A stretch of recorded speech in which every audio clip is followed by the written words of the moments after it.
Yeah, so with the report, we really wanted to look at how retailers can really gain and retain more business post COVID.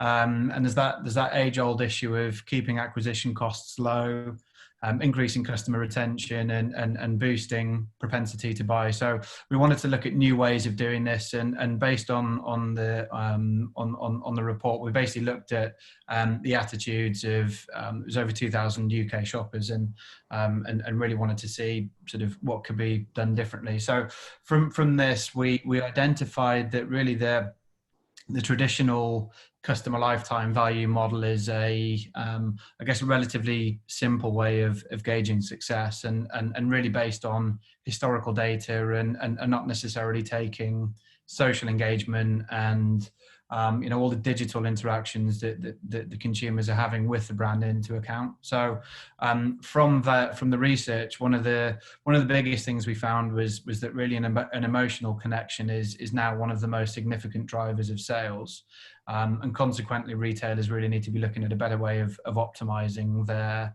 acquisition costs, and taking that sort of that social and digital engagement into account.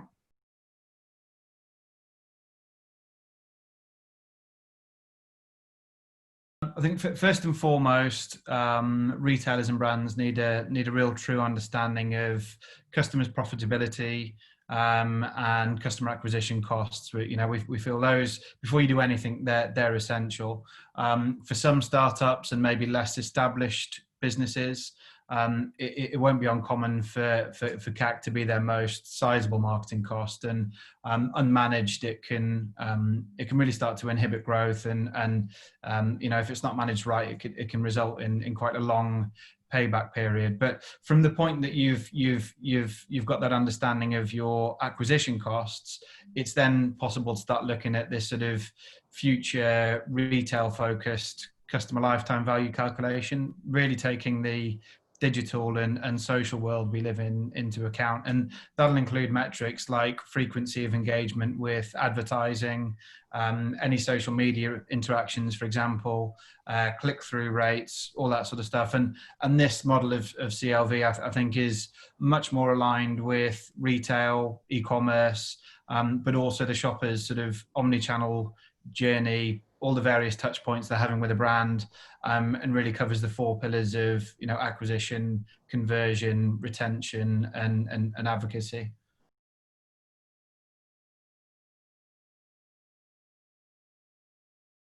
Yeah, I mean, so it's something we've focused in on the report, and something we're huge advocates of at Klarna, is really looking at where retailers and brands can collaborate and partner. So, as a retailer or brand, think about opportunities to maybe collaborate and leverage shared interest, between brands to achieve more together.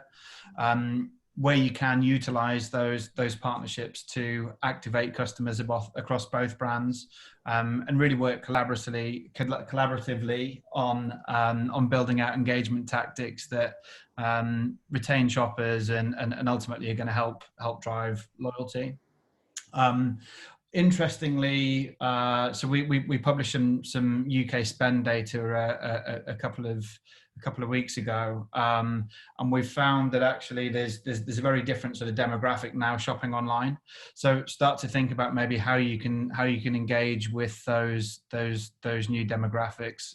Basically, what we found was Gen X, so 40 to 54-year-olds, are the fastest growing segment of customers within Klarna, and the second fastest group adopting Klarna is 54 plus. So, if you've not been sort of thinking about those audiences, or interacting with them previously, again, how do you maybe go about interacting with those? They may need a slightly different approach. Could partnering with Klarna maybe help reach those different audiences? Things like our shop directory, our social media channels, our shopping app, all that sort of stuff provides a really, really good opportunity, and actually quite an easy opportunity to show your brand off to it's nearly 10 million consumers in the UK now. If you are already working with Klarna, take the opportunity to feature in things like organic social, and targeted paid social, all this sort of stuff that's really going to help drive traffic to your website, and as I say, maybe help get in front of a slightly different audience.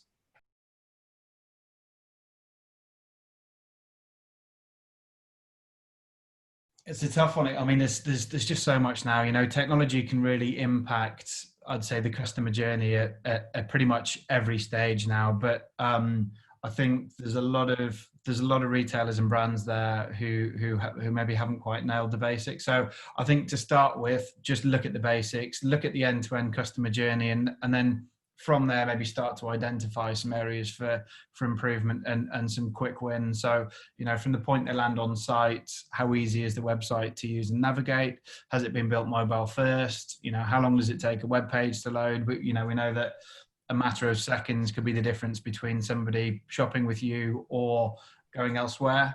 At checkout, are you accommodating for everyone? So from flexible payments to faster deliveries, it's really important to, I think, ensure that a range of options are offered at checkout. Buy now, pay later, free shipping, click and collect, all this sort of stuff is really expected by the shopper. Another report that we published recently, 23% of shoppers said they'd be influenced by speed of checkout, and 22% they'd be encouraged by flexible payment options. So again, things to think about. And then beyond payment, how are you getting the order to the customer in the most efficient and timely manner? What do returns look like? So I think it's really important to nail those. Once you've got the basics right, then what are you doing to enhance the customer experience? Are you sending personalized and targeted emails, for example? Are you personalizing on site? In that report that I just mentioned, 33% of consumers said that personalized offers or discounts would actually encourage them to shop online with the brand. So yeah, I've covered a lot there, but I think as I say, technology can really impact a lot of different areas. So maybe look at where those gaps are, and then from there work out what you can maybe utilize.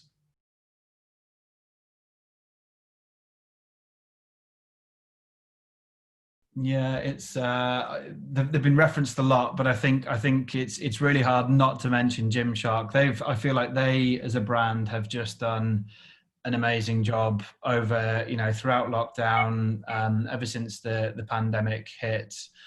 They've done a really good job at sort of at building that emotional connection with their audience. They were running all sorts of fitness workshops and looking at ways to engage their network of trainers and all this sort of stuff. So it goes back to that emotional connection, and I think a brand that's just done amazingly well at doing that.